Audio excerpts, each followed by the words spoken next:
Hello everyone and welcome back to my channel. This is Danish from designwithdanish.com. In this video we will talk about Layers Panel. Layers Panel is one of the most essential tools in Photoshop because without Layers Panel you can't work on it, you can't edit on it. So it's really important to know at least the basic things about the Layers Panel before you start your editing. So Layers Panel is on your right side of your workspace, and by the way, in my previous video we learned how to use the selection tools, basic selection tools like marquee selection and lasso. In lasso we have polygon lasso and magnetic lasso, then quick selection tool and magic wand tool. So these tools are also very important.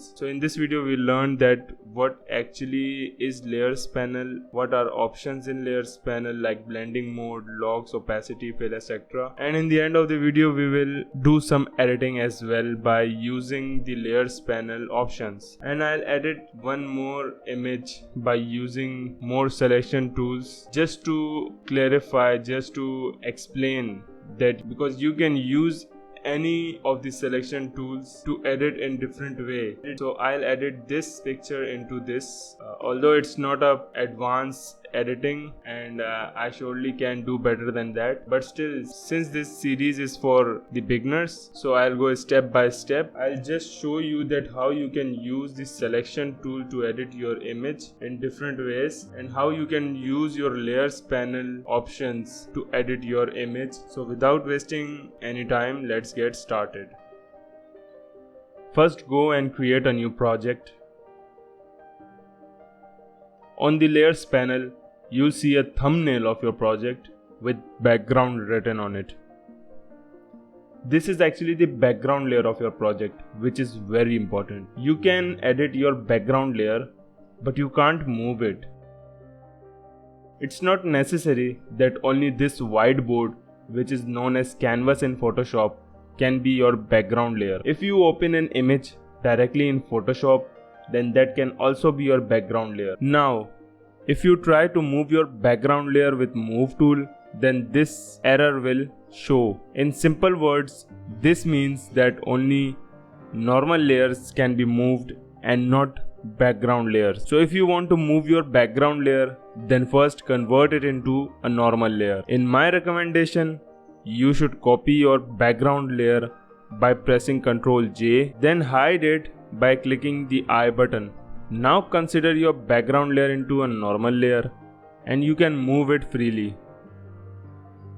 But if you really want to convert your background layer into normal layer, then it's really very simple to do that. Just double click on your background layer. You can change the name of your background layer or leave it to layer 0 and click OK. For background layer, all the options in Layers Panel like opacity, fill, blending mode, etc. were disabled.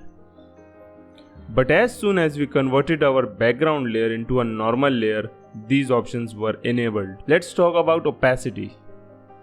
Opacity basically deals with the transparency of your image. For example, if you decrease the opacity, then transparency will decrease.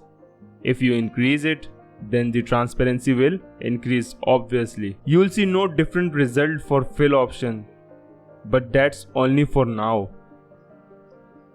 Fill and opacity are both different options with different functionalities, but we will discuss more about it in future. Next, we have locks in Layers Panel. In locks, we have transparent pixel lock, lock image pixels, lock position, and lock all option. Let's talk about transparent pixel lock.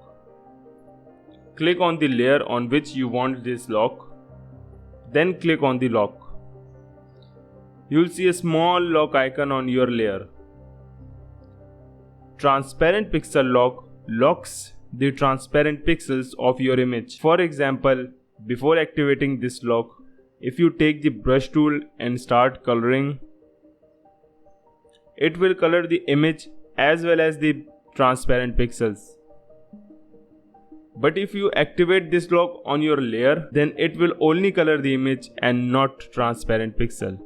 On the other hand, we have lock image pixels. If you activate this lock, transparent lock, will automatically become active. Now you can't edit your image, but you can move it and transform it by pressing Ctrl T.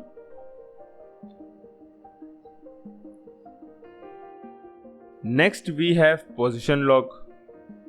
By this lock, you can't move or transform your image, but you can edit it. Finally, we have lock all option.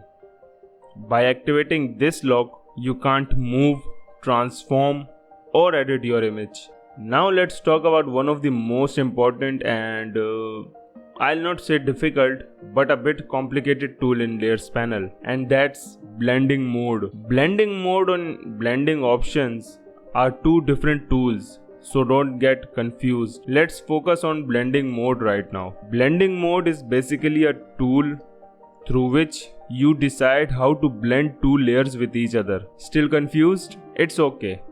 Let me just show you. In blending mode, we have different options and it's divided into 6 groups. Obviously, we will not discuss every option in blending mode, but we will use different options to edit our image in Photoshop in future tutorials. First, let's talk about dissolve option in normal group. I have two images. One is background image, which is on background layer, and other is on layer 1. Let's change our blending mode to dissolve and nothing happens. But if we decrease the opacity, then you will notice the difference. We have grainy and pixelated texture on our image. If I zoom in, then you'll see that after decreasing the opacity, the pixels are disappearing from random places. Main function of opacity is to basically transparent the pixels. But after changing blending mode to dissolve, the pixel starts to disappear. Next is darken.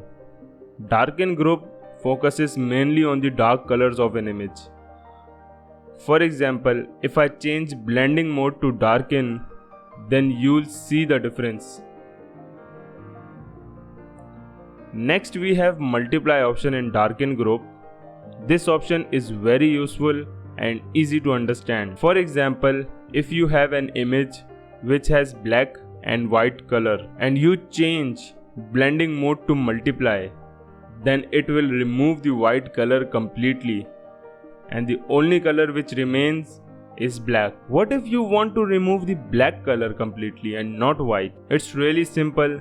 Just change blending mode into screen, which is in lighten group in blending modes. Now, as I told you before that I will not talk about every option in blending mode, because except of few options you can't predict the results of other options in blending mode, and that's because every color gives different result. You can predict the results of few options like dissolve, multiply, screen and color options in blending mode. But don't worry, when you will start using these options, you will eventually get some idea that how things work here. Last option we will talk about is color option. This one is very interesting. Let me just show you.